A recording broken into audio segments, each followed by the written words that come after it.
Right now at 10, there's been a shortage of snow this winter, how the lack of flurries could impact the state's food supply. And President Trump issues an executive order banning transgender people from serving in the military. We'll hear from one former combat medic about her experience in the service. Plus, UW Health begins a groundbreaking clinical trial why one Madison woman says she is happy to be patient zero. That's all coming up on News 3 Now at 10. Good evening, everyone. I'm Sarah Carlson. Thanks for joining us. Eric is off tonight. We begin with news that the finalist to become Dane County's Director of Human Services has declined her role. That's according to the county executive, Melissa Agard. Agard announced last month that Amy Everett was going to be the new Human Services Director. In an email sent by Everett, she said she had experienced an outreach from a community board member that was questioning news articles about her previous employer. News 3 Now has confirmed that board member was Heidi Weidleitner. Now, Weidleitner says the meeting was miscategorized and that more details will be released in the coming days. Agard says the county will now search for a new director. And as we said, snow is expected to move into the region tomorrow, but not alert day conditions anymore, right, Alex? Right, not alert day conditions criteria. We really want to see widespread amounts of 3+ inches of snow over a wide part of southern Wisconsin for us to really call that alert day conditions for the impacts to driving and to society and safety, of course. But speaking of snow out there right now, take a look at Radar 3000. I normally zoom in on various places to show you communities that may be getting snow, but a lot of this is not making it to the ground. And this is actually a good viewer question asking us why does the First Warn Weather app show snow out there? There's nothing falling right now, and it's because the air is very, very dry. And that's a good reason why, as I move on here to my next graphic, that the amounts that we're expecting are lower because this weather system is encountering dry air and the weather system is shifting its axis of heavier snow up towards the north, towards central Wisconsin. Juneau and Adams counties, you still are under a winter weather advisory for upwards of 3 inches, maybe an inch here in Madison, and less than a dusting to less than an inch over portions of the far southern part of the state when this is all said and done. I do anticipate the winter weather advisory to stay in effect for Juneau and Adams counties for that snow being more consistent as we go on into Saturday. You're speaking about a snow drought. We could really use that snow in southern Wisconsin. Latest drought monitor expanding abnormally dry conditions across all of southern Wisconsin, even an expansion of moderate drought over southeastern Wisconsin and off towards southwest Wisconsin as well. Now we're talking all about winter weather right now, and on this very date, exactly almost at this very time a year ago, a few hours earlier, my predecessor, former chief meteorologist Gary Canalti, and I were doing co-coverage of a historic tornado event where we had an EF1 and EF2 tornado touch down in Wisconsin near the Evansville area. Nothing like that in our forecast tonight, but just to have to take us back to history here. And I think we have 2 stories coming up about the snow drought and more about how Evansville is recovering from that historic tornado a year ago. Thank you so much, Alex. And for a majority of southern Wisconsin, as you just heard, this January was one of the least snowy in recorded history. A majority of Juneau and Adams counties were shorted roughly 10 to 15 inches of their normal January snow. And according to farmers, it won't be just them feeling the impact. It does roll down to the consumer. You know, whatever you are eating or consuming, it's the same thing with you know, eggs right now or anything like that. If there's any little blip and it costs more and it's just supply and demand. Heavy rain this spring and summer could help offset that lack of snow, but there's no guarantee that needed rain will come. And also, if it does, there's a risk of flooding or flash flooding threats as well. As you heard Alex say, tomorrow marks 1 year since 2 tornadoes hit in and near Evansville. The EF1 and EF2 tornadoes were the first to touch down during the month of February in Wisconsin history. Despite losing a lot, resident Connie Arndt is grateful. Last year, tornadoes wiped out 3 of her barns and damaged her home. She's just one of nearly 40 households impacted by the disaster. The support was just such an unbelievable love. The love in the community and the support from family and friends is greater than we ever dreamed it could be. These tornadoes caused more than $2 million in damages. The military is at the center of President Trump's push to purge the federal government of diversity, equity, and inclusion efforts. His executive order in January set a 30-day timer to implement a ban on transgender service members. Political reporter Will Keneally spoke with 2 service members and has more. All I know is that, we're here to serve. For Catherine Goldston, that service started back in 2006, taking the Texas native to places like South Korea and even Wisconsin. This snow was a mystical, mysterious thing, but it was very nice. It was very nice. The people were very nice. Things changed about 8 years ago. I came out in 2017. So this was, I should say early 2017. So I came out after Barack Obama had made it okay. Goldston openly served as a trans member of the Army until she retired last year. My unit, my commander, my first sergeant were both extremely accepting. All of the troops in my unit. They had their questions, of course, but it really didn't affect cohesion at all. Next, this is an executive order. Last month, President Trump signed an executive order directing the Secretary of Defense to ban trans service members from the U.S. military. Politically, I can't speak on that. I'm not a politician, but I know a lot of these service members, their main focus is to get in there, do their job, serve their country, and do it well. I think when we say DEI, it's almost coming out like a 4-letter word. And it's the narrative around it is that it means something negative, right? Diversity is a variation. And if you're wanting to solve a problem, you don't want to look at it one way, right? Blaze, who would otherwise go by retired Lieutenant Colonel Caroline Jensen, is the real-life Top Gun. The groundbreaking female pilot was inducted into the Wisconsin Aviation Hall of Fame last year. So that's kind of one of the great things about aviation. And I would argue too, like your enemy on the ground, or they don't know what color you are. Or what your gender is, or how you live your life. They don't know, they don't care. We just want the people that are the most qualified to do the job. She says finding those qualified people may not look the same as it did in World War II, and recruiting women pilots has been stagnant for the last few decades. But losing even some of the existing service members means losing experience. Of the service members that are transgender that are in the military, roughly, 73% of them are senior NCOs. That means that they're the rank of sergeant first class or higher with at least between 12 to 21 years of service under their belt. That experience and dedicated people who volunteered to serve. We just want to serve our country. We want to continue to serve, do the jobs that we were set up to see.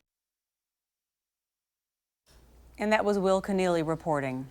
Also now, in Rock County, a man is in custody over a deadly shooting in Beloit. Dennis Banks Jr. faces charges of first-degree intentional homicide by use of a dangerous weapon and also possession of a firearm by a felon. On Monday at around 3:45, deputies found a person with a gunshot wound on Wisconsin Avenue. That person later died at the scene. More information about the victim has not yet been released, but $1 million cash bond was set for Banks in court today. Madison police say they issued more than 200 underage drinking citations at a bar near the UW campus last Thursday. Just before midnight, officers went to the nitty-gritty on North Francis and West Dayton to conduct a tavern safety inspection. During the inspection, police say officers found 206 underage customers. The majority of them, they say, were drinking with fake IDs, and all have been cited. Well, with egg prices rising, some people are turning to backyard chickens to get their fix. The rise in raising chickens started during the pandemic, but it is now seeing a resurgence because of soaring egg prices due to the bird flu. Data from the U.S. Department of Agriculture shows more than 20 million egg-laying chickens died just last quarter from this virus. The average price of a dozen large grade A eggs was $4.15 in December, up from $3.65 just 1 month earlier. When I had the eggs before, I would find at least 3 eggs every morning from each chicken. But getting started is not cheap. Costs vary from about $200 to $2,000 just for the coop alone. And in Milwaukee, the zoo is closing its aviary as a precaution. Zoo officials say they're concerned about the possible spread of bird flu. This comes after dead birds washed up on the shores of both Lake Michigan and Illinois and Wisconsin. Some of the birds displayed symptoms of the flu, so officials are testing samples to confirm. The aviary at the Milwaukee Zoo is home to hundreds of birds, including some endangered species. A Madison woman receives a first-of-its-kind surgery. This is pretty cool. Julianne McGowan suffers from severe dry mouth. It's a symptom of Sjogren's disease. That's an immune system disorder that affects moisture-producing glands in the eyes, mouth, and other parts of the body. There is currently no FDA-approved treatment, but a new UW Health clinical trial is using the patient's own enhanced stem cells to spur cell injunction. Julianne has noticed her glands can now produce saliva. The goal is to find out if this is going to work. And if it's going to work for me, and it's going to work for the broader Sjogren's community, along with anyone who has dry mouth due to medications or cancer or any other disease that they might have that produces dry mouth. Now, this is only the first phase of the trial with a goal to show that the therapy is safe. It is a joint venture between UW Health and the UW School of Medicine and Public Health. A new report from the Labor Department shows the job market is remaining healthy, but there are signs of a slowdown. Overall, the economy added 143,000 jobs last month. It's less than expected, but numbers for November and December were revised significantly higher, so that helped push the unemployment rate down from 4.1% to just 4%. However, recent tariff proposals have some employers hesitating to hire. A lot of companies planning for this year, maybe taking a more defensive approach, which is another reason why we could see the labor market start to slow down a little bit. And for many job seekers, it's taking longer to find work as well. A survey from the job placement firm Career Group found 20% of applicants have been looking for 10 to 12 months or longer for a job. Well, an annual tradition is returning to Madison. The Wisconsin Union's Winter Carnival is back for its 85th year. More than 30 events will take place over the weekend, and one beloved tradition brings a touch of New York to Madison. Let's see if we see her. Lady Liberty rising once more on Lake Mendota. Yeah, so if you've seen, Planet of the Apes, where it's sticking out of the sand, you'll see the top of the head and the arm sticking out as if she was all the way in the lake. There she is. I know that they couldn't do that last year. It wasn't cold enough. Lady Liberty will be on the ice from 10 to 8 tomorrow and then on Sunday from 8 to 10. For the most up-to-date carnival lineup, we will have the links on our website, channel3000.com. And coming up on News 3 Now at 10, Alex tells us which counties will get some snow this weekend. And a judge halts the shutdown of U.S. aid. This comes as several FBI agents are coming under fire from the president. Stay with us.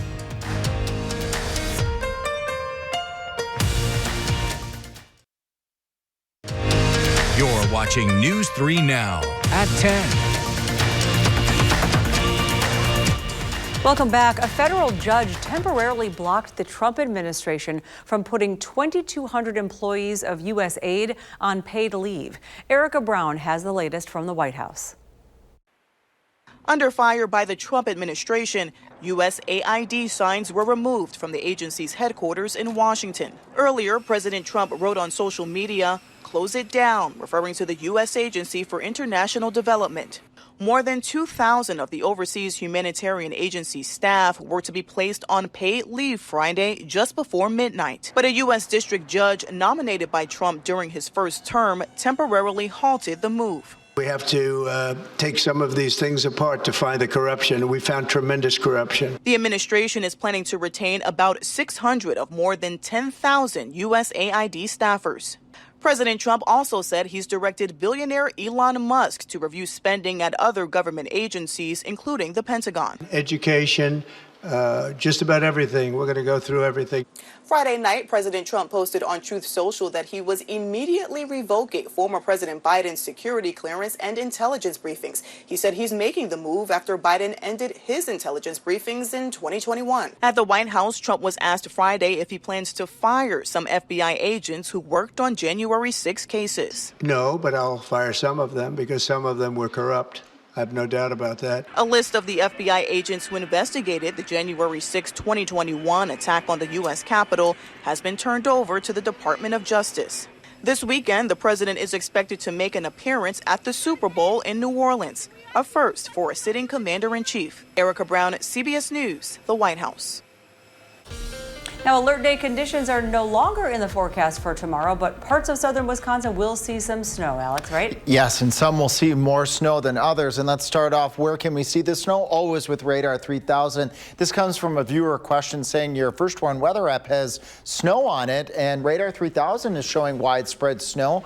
But I don't see any of it making it to the ground, and there's a reason for that. Our relative humidity, very low. It's dry out there. So as that snow falls through the atmosphere and gets into the drier layers, it basically fizzles out, and this weather system is going to have to battle this dry air. And along with that, last night at 10 o'clock, I was mentioning, looked like we would be seeing a northward shift in this overall track. And our winter storm severity index, which in this case is looking at the snow potential being an impact, is continued to push off towards the north, towards central Wisconsin, where they will have better forcing, meaning they'll have better dynamics and better energy for that snow to make it to the ground. Future Track is also validating that too. The snow more persistent way to the north of Juneau and Adams counties, although a few flakes over towards Viroqua, over towards Camp Douglas right at 6 o'clock in the morning. That snow tries to make it to the south towards the Madison area right around noon, stretching from Lone Rock, let's say, to Madison over towards Jefferson, areas to the north where the blue is a little bit darker, a little bit heavier snow coming down Juneau, Adams, Marquette, Green Lake counties. You're the counties that probably are going to see, I shouldn't say probably, are more likely going to see more in the way of snow accumulation. And as we get towards 6 o'clock, take note, right along the Wisconsin-Illinois border, Platteville, Monroe, Janesville, over towards Elkhorn, you're right on the edge of that snow. You may only have just a dusting or a few flurries where the snow is more persistent to the north, and then it's done by the time Blaze joins, you join Blaze rather, for the 10 o'clock newscast on Saturday. Overall amounts here, again, we have started pushing this northward last night. We pushed the 3-inch amounts towards Juneau, Adams, maybe sneaking the far northern parts of Marquette and Green Lake counties. Maybe 2 inches in the Dells, 1 inch in Madison, and less than an inch, maybe a little bit of mix in as well, with a wintry mix towards the Wisconsin-Illinois border. So we all stand a chance of getting snow, but the better chances, again, are going to be up towards Juneau, Adams, maybe Marquette and Green Lake counties as well, if that heavier band shifts just a little bit further to the south where there's a winter weather advisory in effect. 23 to 25 for low temperatures tonight. The clouds are holding those temperatures up as they normally do. And as we get into Saturday, temperatures will be upper 20s to right around 30. That's normal for this time of year, with that better chance for the steadier snow up towards central Wisconsin. If you do have travel up further north towards Wausau or Green Bay, they will likely see maybe upwards of 6 inches of snow. So that weather system has gone to the north. As we plan the rest of our night here, temperature staying pretty steady with the cloud cover that we have out there all the way through 6 o'clock in the morning. As we go out into next week, we're eyeing up some chances of snow,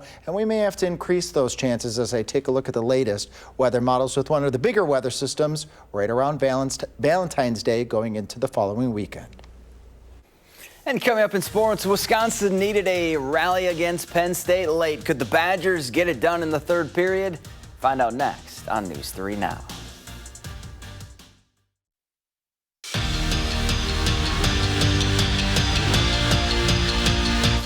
There's really no margin for error anymore for Mike Hastings' squad. Wisconsin has to win to try and catch Michigan in the standings for the race for the home ice in the Big Ten tournament.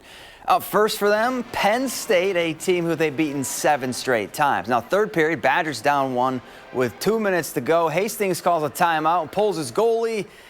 And, well, the Nittany Lions would cash in. Aiden Fink scores an empty netter to put this one away. Wisconsin falls 2-0 the final.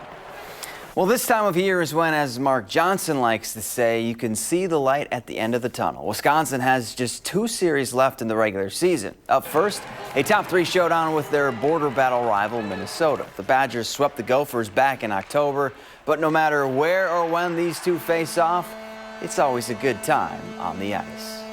I think it's one of those games that it takes zero effort to get up for, and the whole team's kind of excited. You can feel the excitement from the crowd. I think this is one of the series that everyone looks forward to from the beginning of the year. If I can't get excited about this weekend, go try something, maybe pickleball's your thing, or maybe tennis, or maybe golf, I don't know, but if I'm a hockey player, it's a great weekend. Luke Fickell's secondary added another boost this week when Nysier Forkerine was granted a hardship waiver, allowing him to return to Madison for one final year. This season, he finished with 51 tackles, 5 pass breakups, and a pick, with Forkerine returning along with Ricardo Hallman, Preston Zachman, and Austin Brown. That unit will be one of the most experienced in the Big Ten. And the wait is officially over. Sterling Sharp is headed to the Pro Football Hall of Fame. During his 7 years in Green Bay, Sharp caught 595 passes for just over 8,000 yards and 65 touchdowns. He was named first-team All-Pro 3 times and was selected to 5 Pro Bowls. Sharp is the 29th Packer to be enshrined in Pro Football's Hall of Fame. We're back after this. All right, this story has lions, tigers, and bears. Oh my, it's true. The Super Bowl is Sunday, we all know that. A whole herd of paws and claws have been making their picks for which team is going to win. So, at Utah's Hogle Zoo, Vulcan the lion upends the uprights of a treat, I can't even say it, top Eagles container. So it basically votes for Philly. Misha the tiger at the Blank Park Zoo in Iowa toyed with her choices before picking Kansas City. And then we have Bear Cubs in Montana. Couldn't agree on one winner. Look at these guys. Willie went with the Eagles while George took the Chiefs. Ooh, that's beautiful. Oh, okay. I guess, they're going to have to watch the game. Exactly. Right? Do you have if you had to put money on it? That's a loaded question because you can't go against the Chiefs because they haven't won, but the Eagles look really good. So I'll go with the Eagles. All right. I'm Chiefs. How about you? I'm going to have to go with whatever Zach says. He's the professional. We'll check back on Monday to see if I'm right. No, I got to do my own forecasting here. We'll check back with you. That's right. We've been tracking our weather system inching its way more towards the north. We're still going to get some snow here in Madison, some snow down towards Janesville, but the more appreciable amounts will be up towards central Wisconsin. Juneau and Adams counties, you are under a winter weather advisory. You could get 3 inches of snow. Inch here in Madison, dusting to an inch down towards Janesville. And we do have more snow chances as we get later into next week. And it looks like it won't be a bad weekend. We'll take it. Let's do it. We'll see what that Super Bowl is. Have a good weekend, everybody.